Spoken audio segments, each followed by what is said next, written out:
Hey everyone, I'm sorry it took so long to get another video up. Life has been just really crazy and really busy lately, and things just haven't been going particularly well in a lot of areas, so I haven't had the time and or the ability to do a video for a while. So I do apologize for that. I haven't even really been playing a ton of Warhammer lately due to the same reasons. But I did want to get a video out of something that I keep getting asked a lot, which is my UI and my settings for my game. Everyone has been asking just how I made it look the way it looks and everything. So I figured I'd make a fairly short, try to keep it concise video of just how to recreate what I have here. And most of what my UI is comes from the Vinny, I'm still not sure which one it is, UI pack, which you can find on the forums to download. And basically what I did was I just took that and edited it to my liking, because as you can see with that pack there is an absolute ton of add-ons, and there are some that I just turned off because I didn't need them or I didn't like them, like the QQer thing. I wasn't even 100% sure how that one worked, but I noticed that when other people were like queuing for things, it was making me talk in like party and warband chat, and I didn't like that, so I disabled that. But I'm sure that probably has a function that some people like. But the ones that I do particularly like, I'm gonna go over real quick. The first one being Pure. So Pure is the add-on for your health and action point UI, as well as like your targeting UI, your hostile and friendly targeting.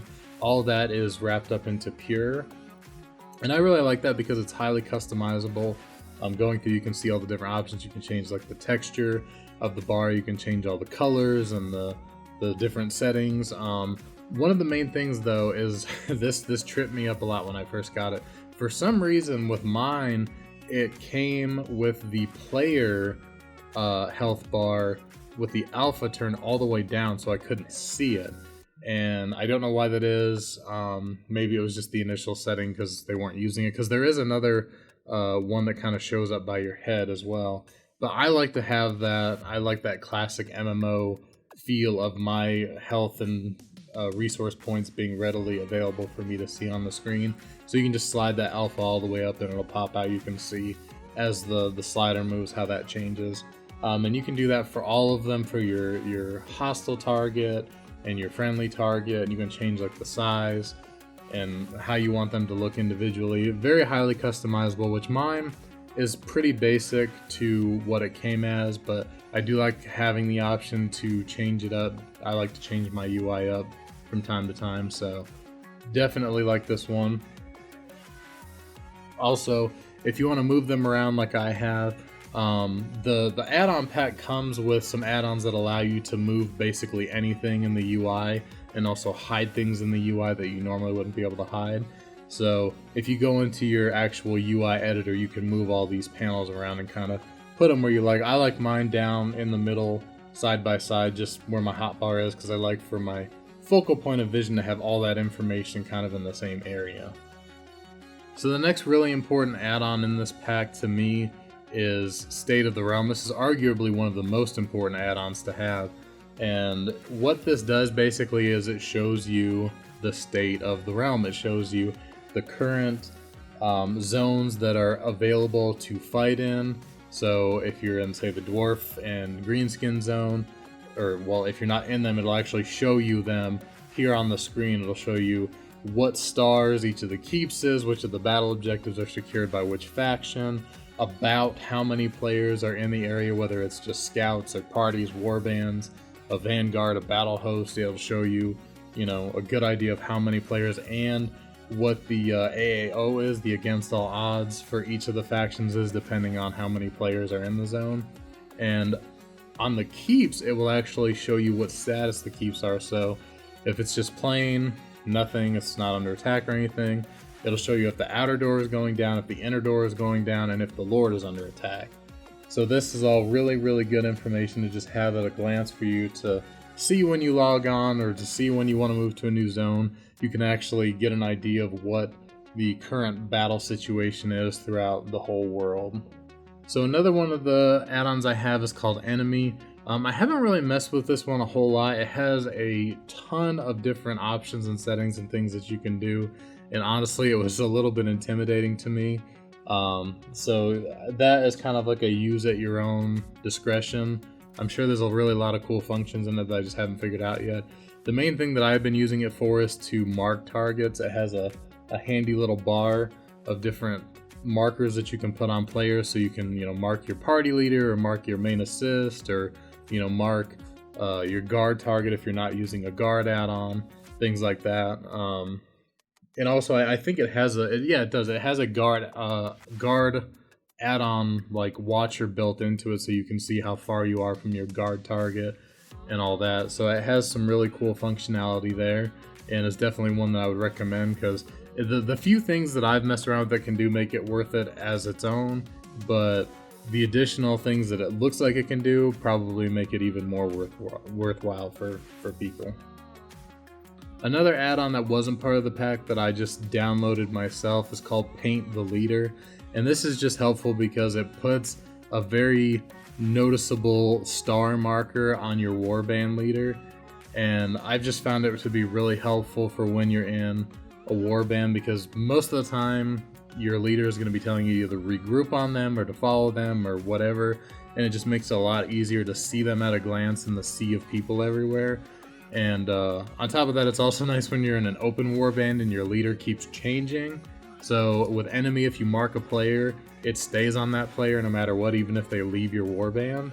With Paint the Leader, it will change automatically depending on who the leader is. So it's a lot easier to keep track of whoever your current leader is, or if you end up randomly as the leader, it puts it on your head, and that's a big giant warning flag for you.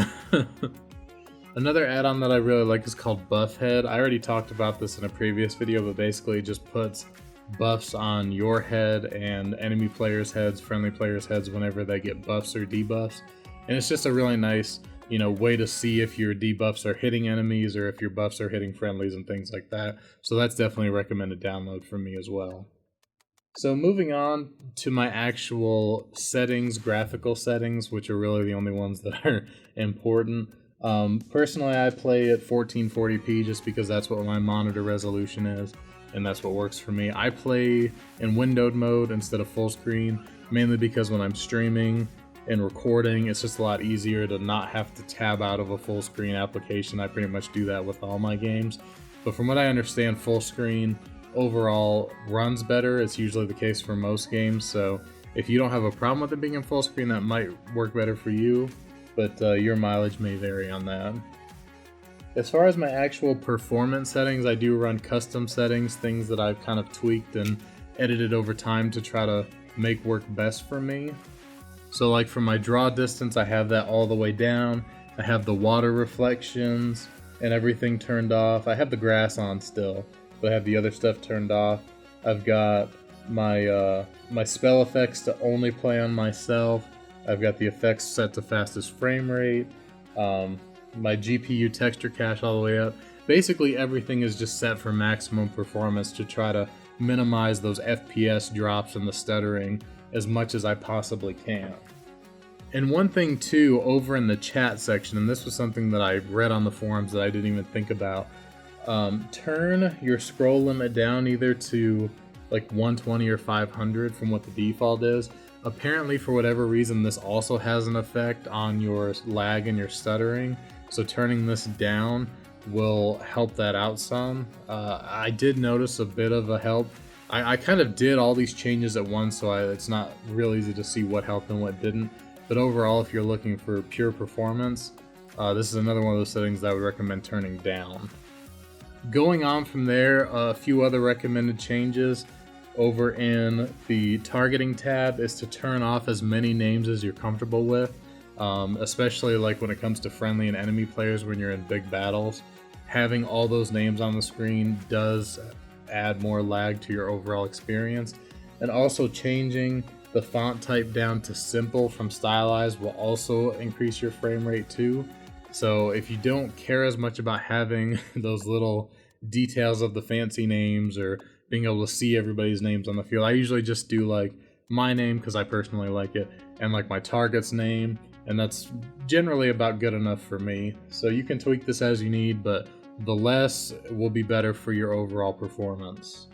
I also do have another add-on, but this is mainly for graphical reasons. I have the Silders Shaders, or Silders Shaders, I'm not really sure how that's pronounced, but it's just a shading pack. It's just meant to make the game look a little nicer and enable some like anti-aliasing effects and stuff. You can again find this on the forums and go through the settings and kind of tweak it to what you think looks best for you, which is what I did. Some of them make them look really, really dark, and I didn't want it to be too dark because it was kind of hard to see on my particular monitor, but everybody's screens are different, so just kind of tweak those settings as you like, but it really does make the game look a little more appealing to the eye for being an older game.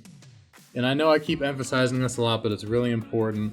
There's a ton of great information on the forums. You can find a ton of good info on the technical support and game support forums about how to increase your FPS and fix issues with installation and crashes and other issues that you may be having with the game. Generally, every problem that I've had so far, I've been able to find a good fix for on the forums. So definitely keep an eye out for that, one of which is this War 64 fix here. This saved me from an unending cycle of trying to launch the game with the launcher and not being able to. And then most of the fixes that I found for like the improved frame rate and graphical changes were in the game support. I'll put all these links to these in the description so you guys can find them easily. But a lot of this is really just trial and error because everybody's PC is different and it's all going to react differently when you do it. So I would suggest trying out, seeing what works best for yourself. But these have definitely helped me a lot and have gotten me to the point that you see in these videos. So one thing here, if you do download the Vinny UI pack, which does have a lot of great stuff in it, the profile that I'm using actually started from the preset destruction tank setting. So what you're going to want to do if you want to replicate this is in your Warhammer folder in the settings, in the user settings, you go into the Martyr Square server and you'll see like folders with all your character names. If you first you want to copy the one that you already have so you can make a backup, paste it somewhere else so that you have a backup in case you don't like what it does and you don't want to have to try to revert back to the original settings and start all over again. So make a backup of that.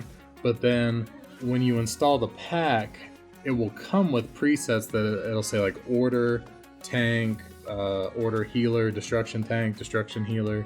And basically what you do is you replace the text in that with your character name, and then you paste it in the folder and in place of the one that you just made a backup of.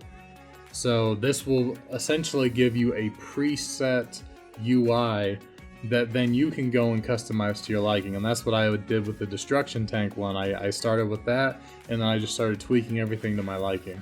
And I've done that with a few of the other ones to pretty good effect, but I ended up kind of just like making this one the way I liked it, and then using it on all my other characters just because I like that uniformed approach to having my UI the same on all my characters. So I think that's all I'm going to cover today. I'm sorry if I missed anything that you wanted to know. If there is something that you're looking to know, make sure to post in the comments. If I know, I will definitely reply and let you know, or I'll try to point you in the right direction as best as I can. Again, I appreciate you guys being patient with me during this period. I am going to try my best to start uploading videos more regularly again. I've also started painting like the Warhammer miniatures. This has kind of all like gotten me into the more extended Warhammer universe. So I actually bought some orc units, and I bought a war boss looking type unit, and I've been like putting them together and learning how to paint and stuff too. So it's been a really fun experience. But again, if you guys enjoyed the video, hit that like button, subscribe, all that good stuff as always. Follow me on social media if you want to actually talk with me, connect, and all that good stuff. And once again, thanks for watching, and I'll see you guys on the next video.